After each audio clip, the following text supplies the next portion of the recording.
Hello, this is Chris Peplinsky here to talk about my latest review for the movie 50 Shades Darker, being the sequel to the 50 Shades of Grey. In this one, Anna's trying to, I guess, put her life back together after breaking up with Christian at the end of the first movie, after seeing, how, excessive the being, the being H, dominant, lifestyle can go.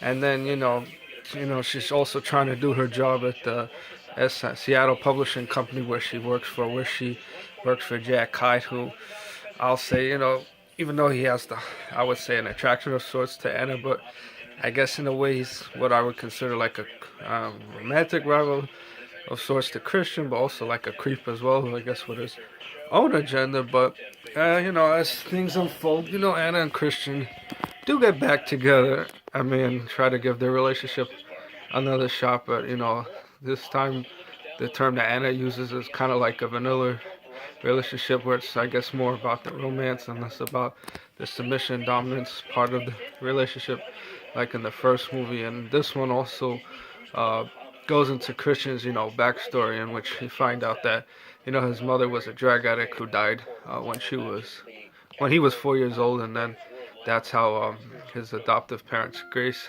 adopted him, who happened to be doctors. So that was nice to see. And I would say one of the things I liked about it was how Kim Basinger was a rather interesting choice to play Christian's, former lover, Elena Lincoln, who was the one that started him into the bondage lifestyle.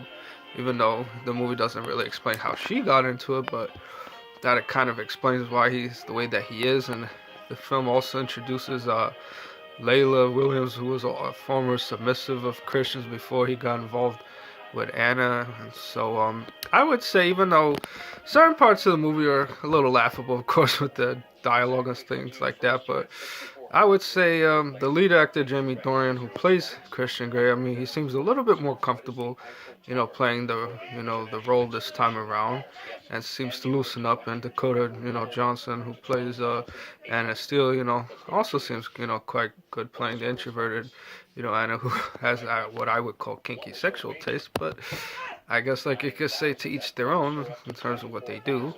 So I would say, the way that the film ends, it leaves it open for the final installment in the 50 Shades of Grey trilogy, 50 Shades Freed.